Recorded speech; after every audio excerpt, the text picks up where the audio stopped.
and going crazy in his basement, just celebrating that victory in overtime over the weekend. Andrew Milani scoring the game winner. The starting in goal for Duke is Mike Adler, and it's Shane Brennan, the starter for the Towson Tigers in cage.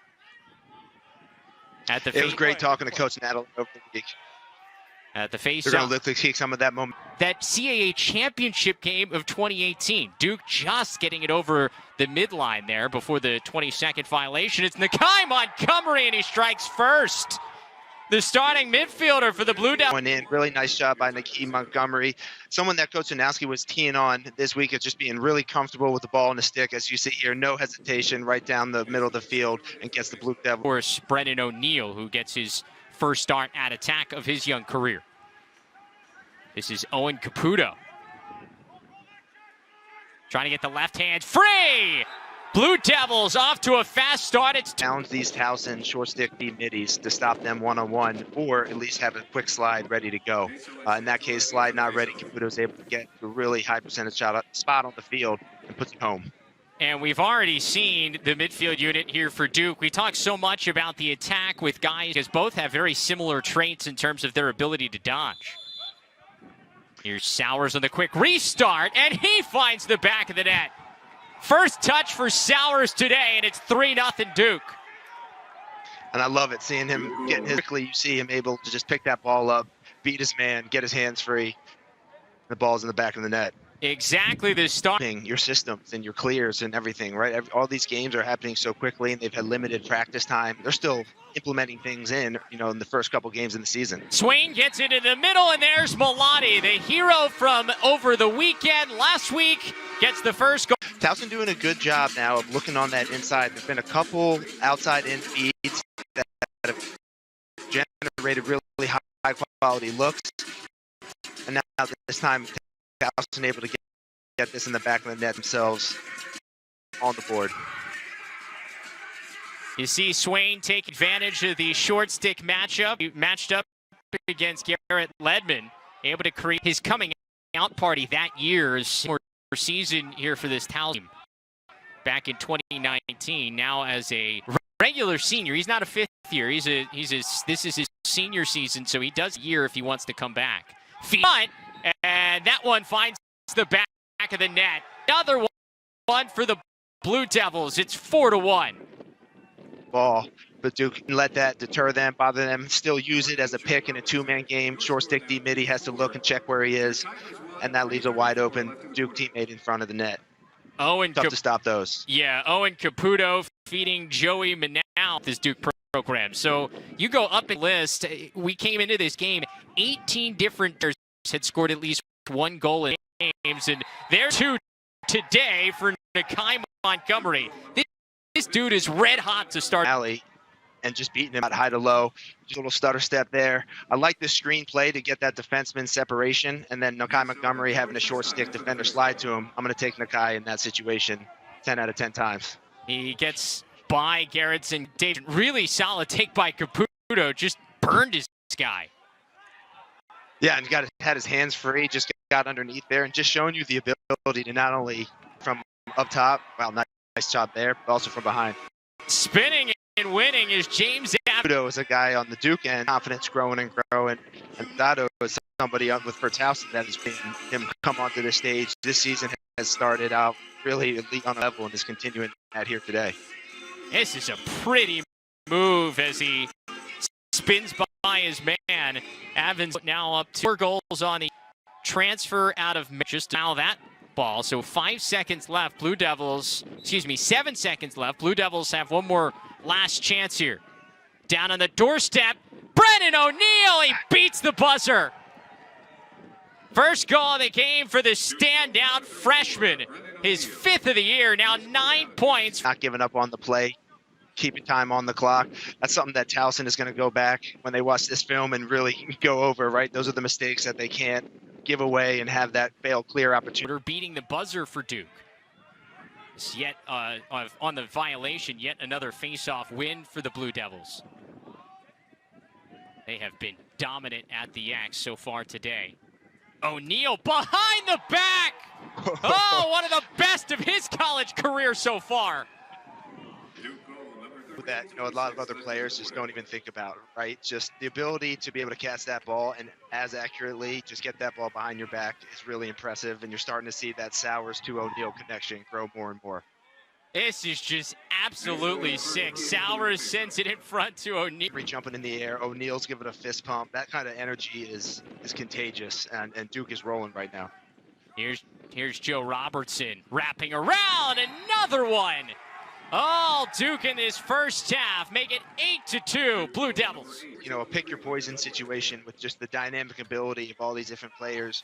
Joe Robertson showing you his ability to not only be off ball and effective, but to take his man dodges. They haven't really needed Sowers to do much so far for Duke. Goal and an assist so far for the Princeton transfer. You can see Kobe Smith, really trying to deter that pass to Sowers and just get ahead of it, as we were talking about earlier. Here's Cameron Bador. Gets it back out top to Montgomery. Already a couple of goals for Nakai.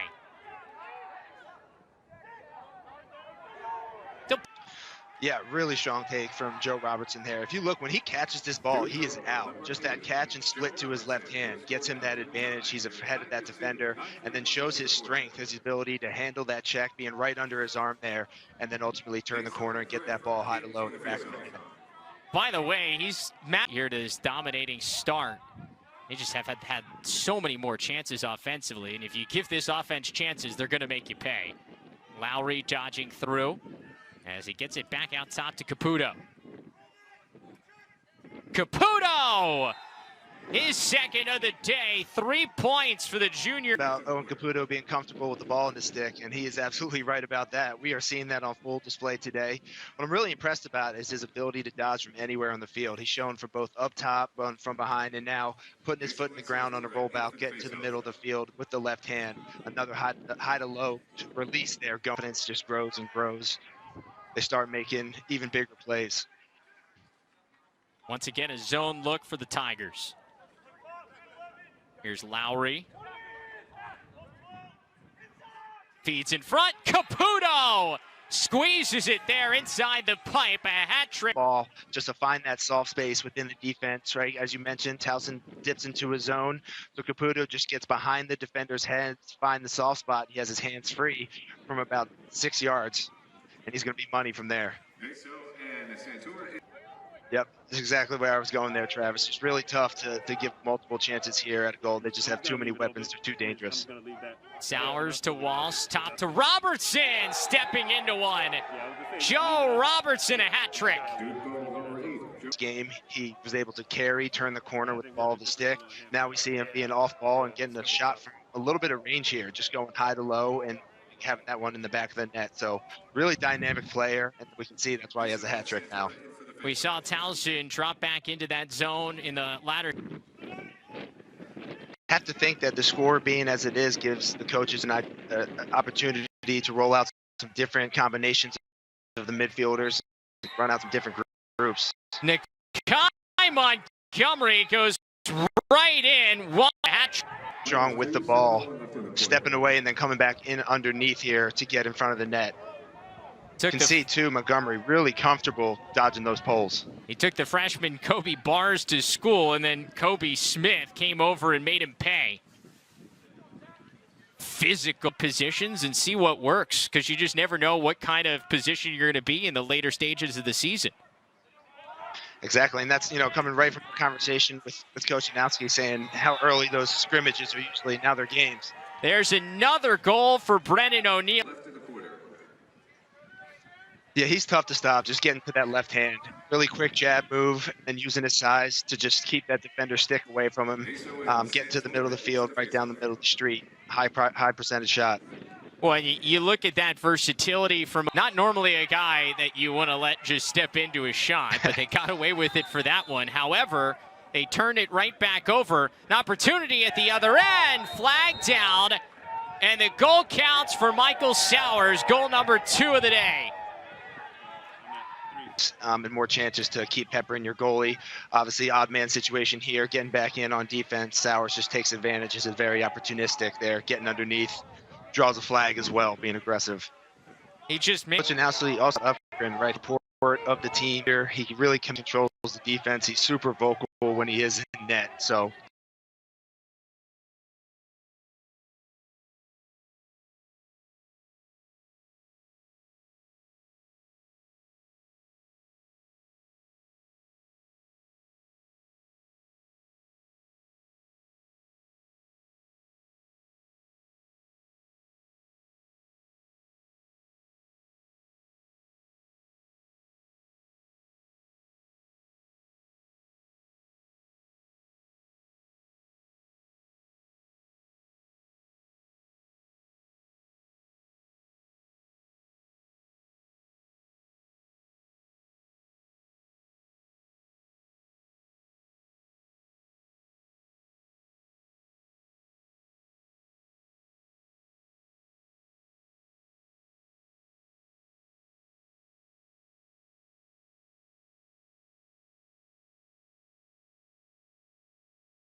he's a freshman now, a lot to be learned.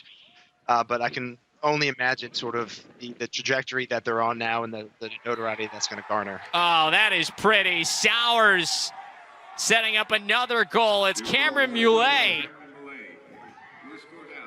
Oriented, doing a great job. Sowers is just able to sit back there right now and just pick his poison, just finding these cutters. Duke guys are doing a great job moving off ball and getting themselves into space. Sowers is putting it right on their stick. And the Duke bench, when they saw Muley put one in.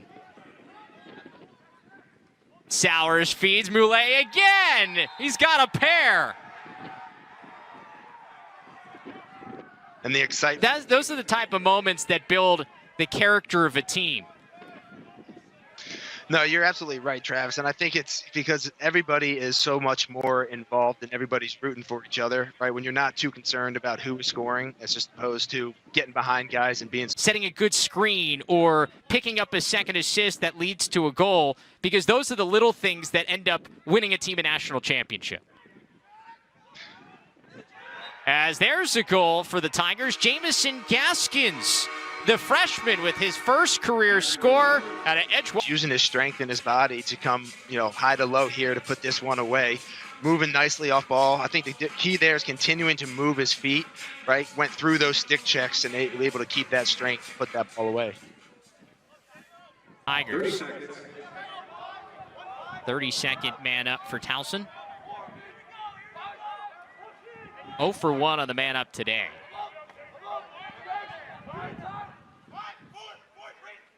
Avanzado to McLean, and it squeezes past Upgren. Seems like an offensive play. They drew up that this group is pretty comfortable running. We have the roll-off from the center there, then the automatic cut from McLean, and he's able to put that one away.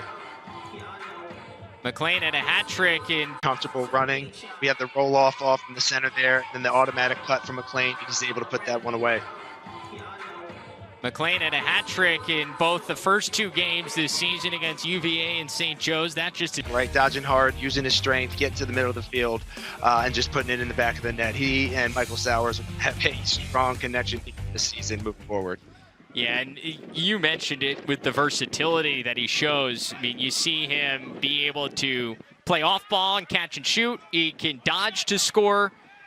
As there's a pretty goal. James Avanzado with a rip on the man up. His second of the day. Another example there of a nice job by Avanzado, changing up the levels, changing his plane for a shot. Again, dropping his hands and coming back high. Towson had been struggling with those high to low and the bouncer, so Avanzado seemed to find something working here. Spoken like a true North Carolina man. Yes, exactly.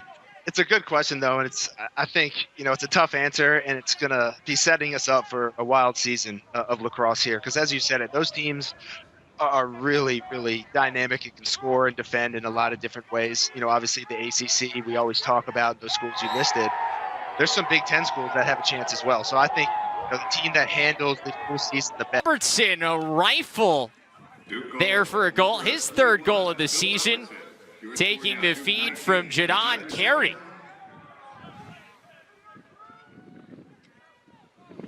I think really this is set up by that day long, whether it's been a short stick midi or a pole. Duke has had success in their dodges, and they're forcing Towson to slide and other teammates open for those time and room shots. But by the way, my number one team, I voted them number one last week, and they will be my number one team again, is this Duke team. Because you see it with their offensive depth. Syracuse has good depth. North Carolina has a lot coming back from last year, an offense that was having a great season. But I just don't, you look up and down the rosters of teams, of those other teams, I just don't know if there's anybody who has the depth of Duke offensively. Maybe Virginia. Maybe Virginia compares the best, but Duke added Michael Sowers and Brendan O'Neill to an already good offense. Yeah, it's tough for me not to rank Duke number one right now. I think we talked at length about their offense. I'm just really impressed with what their defense is showing here today, and I think that just gives them a fully complete team. They're going to be dangerous moving forward. Well, it was a complete performance for the Blue Devils today on the road. Number one, looking like it here at Johnny Unitas Stadium. They take care of business to get to 4-0 on the year. It's a final. Duke 19.